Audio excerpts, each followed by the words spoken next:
जबलपुर नाम के गांव पर राजा विक्रम सिंह राज किया करते थे। राजा की एक ही राजकुमारी थी जिसका नाम चंद्रमुखी था। उस दिन चंद्रमुखी बहुत रो रही थी, बहुत चिल्ला रही थी। पिछले कुछ दिनों से इस रियासत में अजीबोगरीब घटनाएं हो रही थी। हर रात किसी न किसी नौजवान लड़की या फिर लड़के की मौत हो जाती थी। उस दिन चंद्रमुखी बुरी तरह से चिल्लाए जा रही थी। छोड़ो मुझे, खुदा के लिए मुझे छोड़ दो। पिताजी, देखें आप इन दासियों को, ये मुझे कैद खाने में लेकर जा रही है। पुत्री, यह मेरा ही फैसला है कि आपको कुछ दिनों के लिए सबसे अलग कैद खाने में बंद कर दिया जाए। ये कैसी बातें कर रहे हैं आप? पिताजी, मैं आपकी बेटी हूँ, आपकी राजकुमारी। आप मुझे कैद खाने में कैसे भेज सकते हैं? मैंने क्या पाप किया है? किस गलती की मुझे ये सजा दे रहे हैं? मैं तुम्हें अभी कुछ नहीं बता सकता मेरी बेटी। जैसा कह रहा हूं वैसा करो। खामोशी से इन दासियों के साथ कैद खाने में चली जाओ, वरना हमें तुम्हारे साथ जबरदस्ती करनी होगी। चंद्रमुखी बहुत ज्यादा रो रही थी। अब उसे एक कमरे में बंद कर दिया गया था। ओह, मेरे साथ ये क्या हो रहा है? मेरे अपने पिताजी मुझसे इतनी नफरत कैसे कर सकते हैं? मैंने ऐसा क्या पाप किया है जो उन्होंने मुझे इतनी सजा दी? इस कमरे में ना कोई खिड़की है, ना कोई रोशनदान। मैं यहाँ से बाहर भी नहीं जा सकती। बस ये एक दरवाजा है जिसे बाहर से बंद किया गया है। मैं यहाँ से बाहर कैसे जाऊंगी? दूसरी तरफ राजा अपने कमरे में बैठे रो रहे थे। उनके पास रानी और साधु बाबा दोनों थे। आप चिंता ना करें महाराज, सब कुछ ठीक हो जाएगा। भगवान ने चाहा तो राजकुमारी बिल्कुल ठीक हो जाएंगी। वह इस जादू से आजाद हो जाएंगी। आप बिल्कुल भी चिंता ना करें। क्या आपको विश्वास है साधु बाबा कि यह सब राजकुमारी ही कर रही है? आज रात आपको आपके इस सवाल का जवाब मिल जाएगा। जब तक राजकुमारी इस कैद खाने में बंद रहेंगी तो तब तक इस गांव में इस तरह पुरअसरार अंदाज में किसी की भी मौत नहीं होगी, क्योंकि इस कैद खाने के बाहर तो मैंने ऐसा सुरक्षा दायरा बना दिया है कि कोई भी आत्मा ना तो इसके अंदर जा सकती है, और अगर इसके अंदर कैद हो जाए तो ना ही वह वहां से बाहर आ सकती है।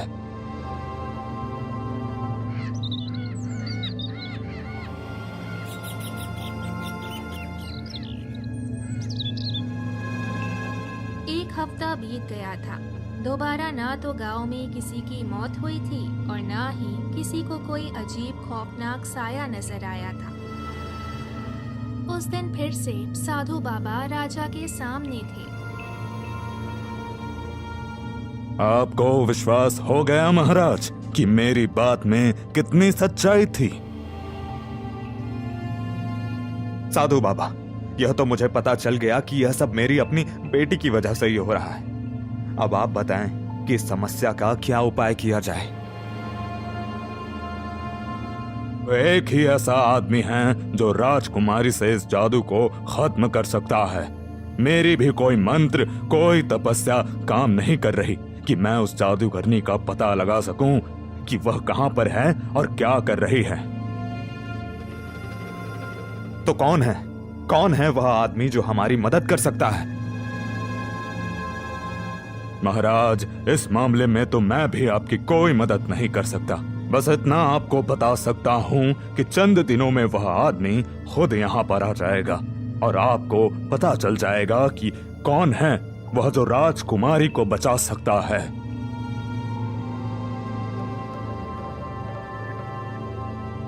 बहुत सारे दिन बीत गए थे। राजकुमारी कैद खाने में रोती रहती थी। ना कुछ खाती थी, ना पीती थी। वो बहुत कमजोर हो गई थी। अगर इसी तरह मेरी बेटी परेशान रही, इसी तरह रोती रही तो मेरी बेटी बीमार पड़ जाएगी। वह तो कुछ खा ही नहीं रही है। रानी, आप इसे समझाएं। आज मैं अपनी बेटी के पास गई थी। कितनी देर तक मैं राजकुमारी को समझाती रही। राजकुमारी ये बात मानने को तैयार ही नहीं है कि वो किसी की जान ले सकती है। यह सब राजकुमारी खुद नहीं कर रही, कोई और है जो राजकुमारी से यह सब करवा रहा है। राजकुमारी उसके वश में चली जाती हैं और राजकुमारी को भी पता नहीं चलता कि वह क्या कर रही हैं। बस अब इंतजार है तो उस दिन का जब वह आदमी हमारे पास आएगा जो राजकुमारी को इस सारी मुश्किल से मुक्ति दिलाएगा।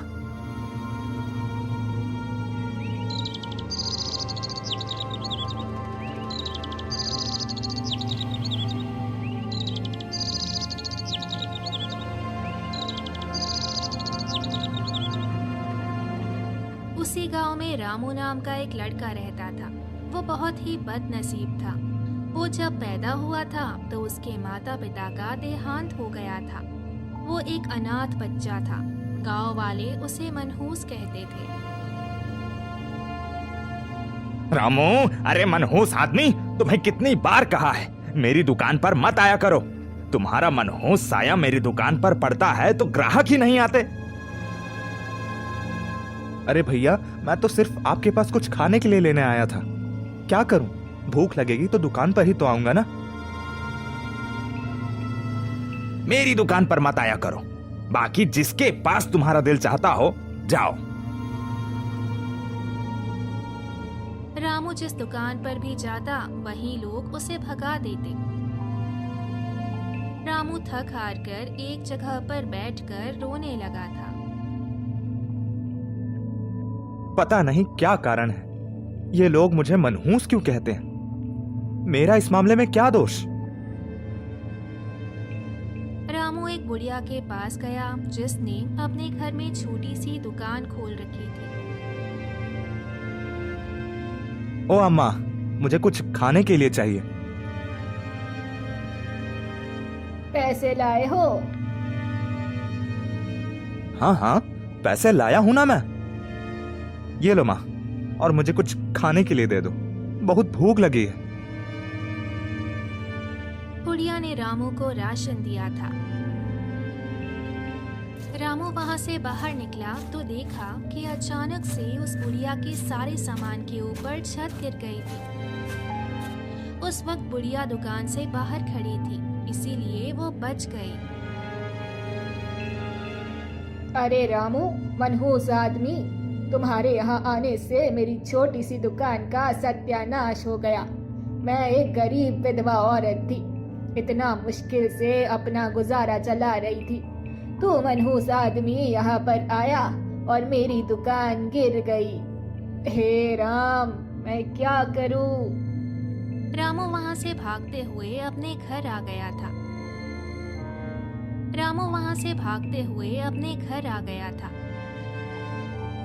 शाम को रामू के दरवाजे पर दस्तक होने लगी। दरवाजा खोला तो गांव के लोग खड़े थे। रामू, तुम अब अपना बंदोबस्त कर लो, यहाँ से चले जाओ। तुम्हारी नहोसियत का साया हम लोगों पर पड़ चुका है। क्या बात कर रहे हैं आप लोग? मैंने क्या किया है अब? अरे, तुमने जिस जिसके घर में लकड़ियां काट कर दी, उनके घर में कोई ना कोई नुकसान हो गया। रामू एक लकड़हारा था, लकड़ियां बेचकर ही अपना गुजारा करता था। इसके अलावा वो और कोई काम नहीं कर सकता था और ना ही लोग उसे कोई और काम देते थे। अब मेरे लकड़ियां बेचने से आप लोगों का क्या नुकसान हुआ है? अरे, किसी के घर में आग लग गई, किसी के घर में उन लकड़ियों से सांप निकल कर आया जिसने घर वालों को ही डस लिया, और तो और किसी के घर की छत गिर गई, और यह सब तुम्हारी नहुसियत के कारण हुआ है। तुम अब इस गांव में नहीं रह सकते। आप लोगों के साथ जो कुछ भी हुआ है वह आपके नसीब में लिखा गया था। इस सब में मेरा कोई कसूर नहीं है, और यह मेरा घर है। मैं अपना घर छोड़कर कहीं नहीं जाऊंगा। गांव के लोगों ने रामू का सारा सामान उठाकर बाहर फेंक दिया था। तुम्हारी वजह से यहाँ पर बारिश नहीं हो रही है, हम लोग गर्मी से मर रहे हैं। तुम यहाँ से दफा हो जाओ ताकि यहाँ पर बारिश हो और हम लोग सुखी होकर अपना जीवन बिता सकें। वो सब लोग रामू को मारते हुए गांव से निकाल चुके थे। रामू रोते हुए एक जंगल में आ गया था। हे राम, मैं क्या करूं? गांव वालों पर जो कोई भी मुश्किल आती है वह उसका सारा इल्जाम मुझे दे देते हैं कि ये सब मेरी वजह से हो रहा है। हे राम, तुम ही बताओ मैं क्या करूं? उस रात रामू भूखा ही उस जंगल में सो गया था। तब उसने एक सपने में राजकुमारी को देखा। मुझे बचा लो रामू, एक तुम ही हो जो मुझे मुक्ति दिला सकते हो। मुझे बचा लो। यह कैसा सपना था? मैंने राजकुमारी को देखा जो एक गुफा में कैद है और वो मुझे अपने आप को बचाने के लिए आवाजें दे रही है। नहीं नहीं, यह सिर्फ अपना वहम था। ऐसा कैसे हो सकता है? पूरी रात रामू जागता रहा था।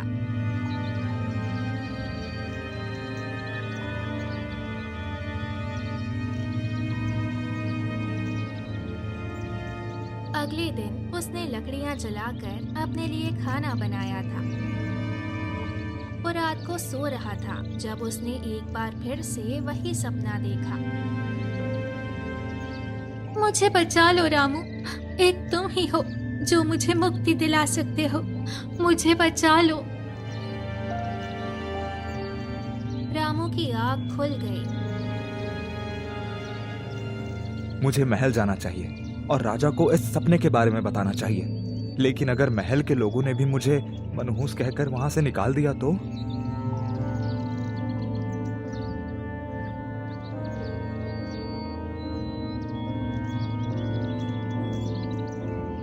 रामू को तो महल के आसपास भी घूमने की इजाजत नहीं थी, मगर अब जो उसने सपना देखा था वो खुद को रोक नहीं पा रहा था। वो महल के दरवाजे पर सुबह होते ही पहुंच गया।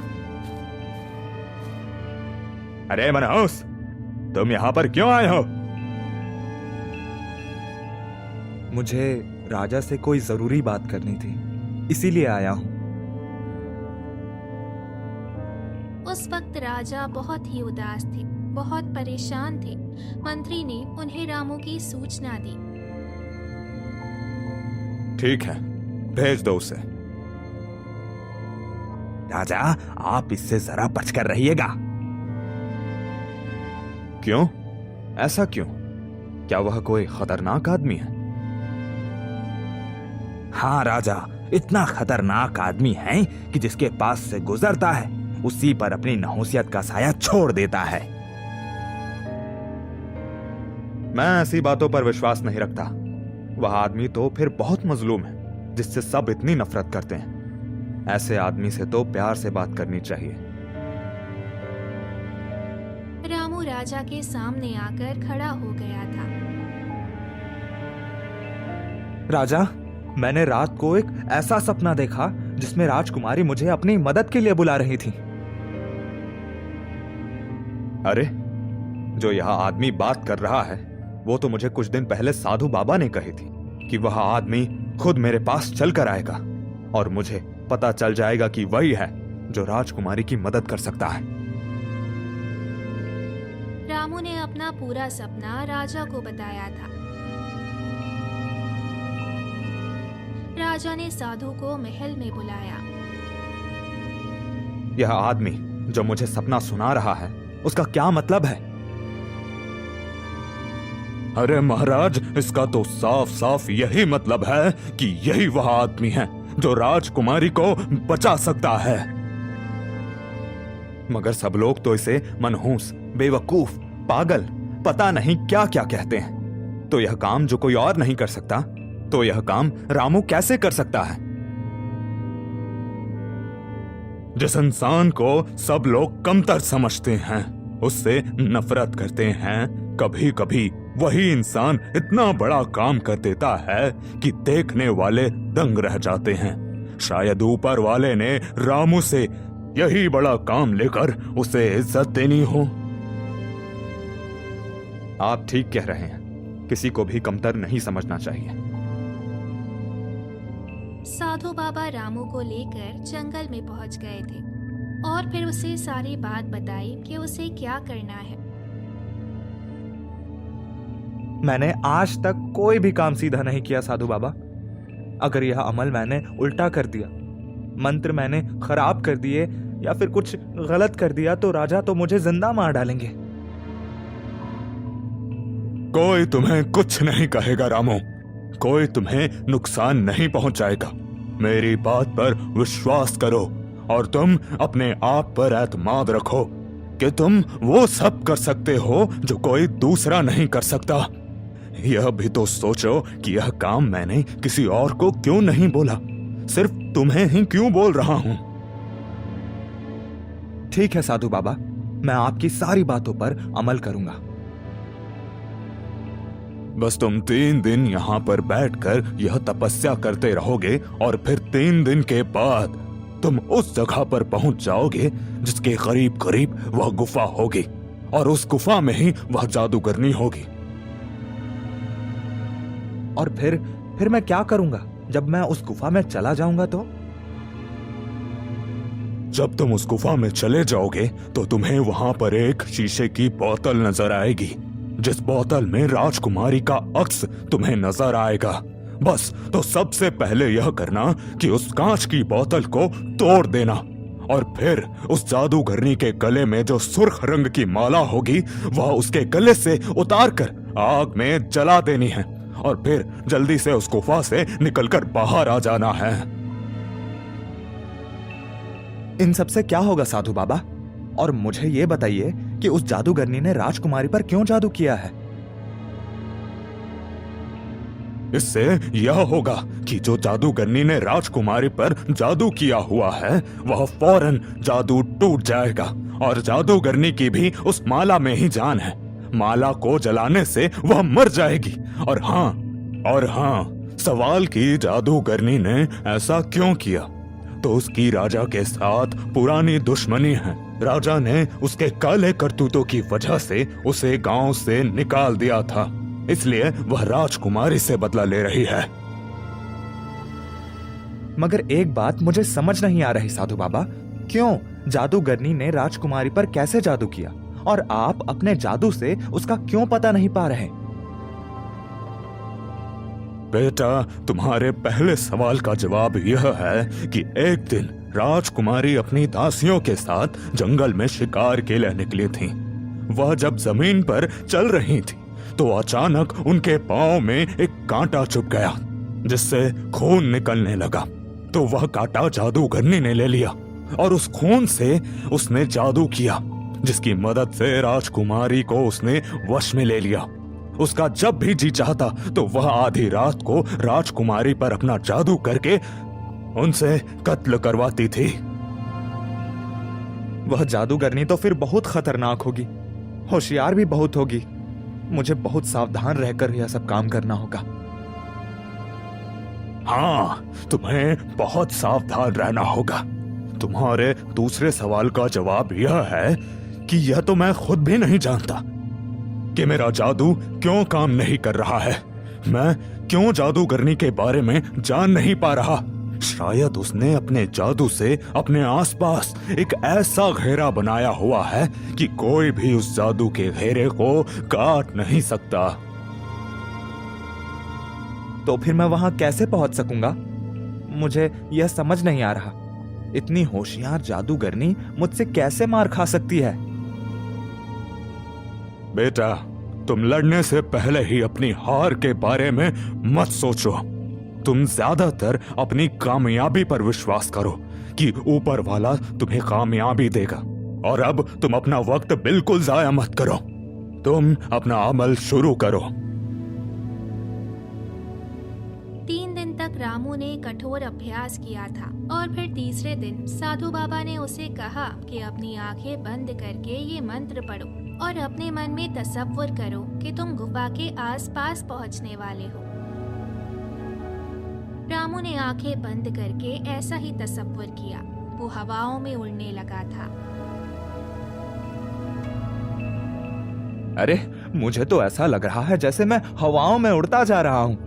लगता है जो मैंने अपनी कोशिश की थी उसमें मुझे सफलता मिल गई है और अब मैं वहां पहुंचने वाला हूँ जहां पर जादूगरनी रहती है। रामू के पांव जमीन से टकराए तो अचानक से उसने अपनी आंखें खोल दी। अरे यहाँ पर तो दूर दूर तक रेत और रेगिस्तान है। तो क्या वह गुफा यहीं पर होगी? मुझे गुफा को तलाश करना चाहिए। आज पूरा 19वीं रात है और आज ही मुझे उसका काम तमाम करना होगा। रामू ने अपने लिबास में जरूरत का सामान छुपा रखा था जिससे वो आग भी जला सकता था और एक जादुई खंजर भी उसके पास था जो उसने अपनी सुरक्षा के लिए रखा था। मुझे साधु बाबा ने कहा था कि मुझे सबसे पहले उत्तर की दिशा में जाना चाहिए। हो सकता है कि इस रास्ते पर चलने पर मुझे सफलता मिल जाए। अब रामू उत्तर की दिशा में चलने लगा था। उसे दूर से गुफा नजर आई। लगता है यही वह गुफा है। अब मुझे बहुत सावधान रहना होगा। इस जादूगरनी के भूत तो यहाँ आसपास ही होंगे जो मुझ पर नजर रखे हुए होंगे। जब रामू उस गुफा के करीब पहुंचा तो जादूगरनी ने अपनी आंखें खोल दी। अरे ये अपने गांव का सबसे बेवकूफ आदमी मेरे पास क्यों आ रहा है? सब कहते हैं कि ये मनहूस है। लगता है अपनी नहूसियत का साया मुझ पर डालने के लिए आ रहा है। मगर मैं तो जादूगरनी हूँ। मुझ पर इसकी नहूसियत का साया कैसे पड़ सकता है? आने दो इसे। आज मैं इसे खूब अच्छा सबक सिखाती हूँ। जब रामू गुफा के अंदर आया तो सबसे पहली नजर उसकी जादूगरनी पर पड़ी थी। उसके साथ ही एक छोटी सी बोतल थी जिसमें राजकुमारी का अक्स नजर आ रहा था। मैं बिल्कुल सही जगह पर पहुंचा हूँ। अब मुझे एहतियात से काम लेना होगा। इस जादूगरनी को कुछ शक नहीं होने देना। रामू चलते हुए उसके पास आकर खड़ा हो गया था। आप कौन हैं? और आप इस वीरान जगह पर इस गुफा में क्या कर रही हैं? तुम क्यों आए हो यहाँ पर रामू? अपनी बात बताओ। अरे आप तो मेरा नाम भी जानती हैं। अभी तो मैंने आपको अपना पहचान तक नहीं बताया। मैं ये भी जानती हूँ कि तुम दुनिया में सबसे ज्यादा बेवकूफ हो। गांव वाले तुम्हें बेवकूफ और मनहूस कहते हैं और तुम्हें उन्होंने अपने गांव से निकाल दिया है। रामू जोर जोर से रोने लगा था। रामू को रोता देखकर जादूगरनी मुंह बनाने लगी थी। क्या है रामू? अब यहाँ बैठकर रो रो कर तुम अपनी नसूहियत फैला रहे हो। मैं अपनी जिंदगी से बहुत तंग हूँ। मुझे मेरे गांव वालों ने मेरे घर से निकाल दिया। कोई मुझे पसंद नहीं करता। सब लोग मुझसे नफरत करते हैं। तो तुम क्या चाहते हो? सब लोग तुमसे मोहब्बत करें या तो तुम सब लोगों से इंतकाम लेना चाहते हो? मैं उन सब लोगों से इंतकाम लेना चाहता हूँ। मैं चाहता हूँ इन सबको मार दूं। जो काम मैं इस राजकुमारी से करवा रही थी, अगर वही काम इस लड़के से करवा लूं तो? अरे वाह, आज तो मुझे बैठे बिठाए इतना बड़ा फायदा मिलने जा रहा है जिसकी मुझे उम्मीद भी नहीं थी। इस आदमी के दिल में तो इंतकाम की आग भी जल रही है। ये तो और भी अच्छी बात है। आप मेरी मदद कर सकती हैं? आप मुझे बहुत पहुंची हुई लग रही हैं। आप अगर बिन कहे मेरा नाम जान सकती हैं, मेरे बारे में जान सकती हैं, तो फिर आप मेरी मदद भी कर सकती हैं। हाँ हाँ, मैं तुम्हारी मदद कर सकती हूँ। मैं तुम्हें इतना शक्तिशाली बना दूंगी कि तुम अपने पूरे गांव के लोगों से इंतकाम ले सकोगे। सबकी जान ले लोगे। अच्छा, अगर ऐसा है तो मैं हमेशा आपका गुलाम बनकर रहूंगा। बस ठीक है, अब तुम अपनी आंखें बंद करके मेरे सामने बैठ जाओ और जैसा जैसा मैं कहती जाती हूँ वैसा करो। अब वो जादूगरनी आंखें बंद करके ऊंचे ऊंचे मंत्र पढ़ने लगी थी। जादूगरनी जानती थी कि ये आदमी बहुत बेवकूफ है और ये उसे नुकसान नहीं पहुंचा सकेगा, मगर वो क्या जानती थी कि वो अपनी बेखबरी में मारी जाने वाली है। दुश्मन को कभी भी कमतर नहीं समझना चाहिए और ये गलती वो कर गई थी।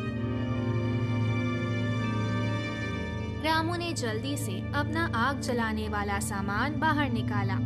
एक हाथ में उस बोतल को पकड़ा और दूसरे हाथ में जादूगरनी के गले से वो सुर्ख रंग की माला निकाली। अरे, ये क्या कर रहे हो मूर्ख? मेरी माला क्यों पकड़ी है तुमने? तभी रामू ने वो बोतल जोर से जमीन पर मारी और अपने माचिस से उस माला को आग लगा दी। हाय, ये क्या कर दिया तूने? मैं अपनी बेखबरी में मारी गई। मैंने इस बेवकूफ आदमी पर विश्वास किया। मैं सोच भी नहीं सकती थी कि ये बेवकूफ आदमी ऐसी हरकत भी कर सकता है। यह तो मैंने भी कभी नहीं सोचा था कि मैं इतना बड़ा काम कर सकता हूँ। सब लोगों ने मुझे बेवकूफ और मनहूस कह कहकर मुझे यही एहसास दिलाया था कि मैं कुछ अच्छा नहीं कर सकता, और अब मुझे विश्वास आया है कि मैं ना तो बेवकूफ हूँ और ना ही मनहूस। मैं वह काम कर सकता हूँ जो कोई और नहीं कर सकता। रामू जल्दी से भागते हुए उस गुफा से बाहर निकला था और वो गुफा नष्ट हो गई थी। अब मैं जल्दी से वह मंत्र पढ़कर वापस उसी जगह पहुंच जाता हूँ। रामू ने मंत्र पढ़ा और वापस उसी जंगल में आ गया जहाँ पर साधु बाबा खड़े थे। मैंने कहा था ना रामू, तुम वह काम कर सकोगे जो कोई दूसरा नहीं कर पाया। मैं, जिसने इतने सालों तक तपस्या की है, जिसके पास इतनी शक्तियां हैं, यह काम मैं भी ना कर सका रामू। ऊपर वाले ने तुमसे कर दिखाया। अब तुम खुद को किसी से कमतर नहीं समझना। मुझे विश्वास हो गया साधु बाबा कि मैं किसी से भी कमतर नहीं हूँ। साधु बाबा रामू को लेकर महल में चले गए थे। राजा ने रामू को गले से लगा लिया और फिर राजा ने रामू का विवाह अपनी राजकुमारी से कर दिया था। राजकुमारी भी खुश थी कि अब उसे दोबारा से आजादी मिल गई थी, और इसका जो रहस्य था उससे गांव के सभी लोग हैरान थे कि इस बेवकूफ और मनहूस रामू को ये सब कैसे मिल गया।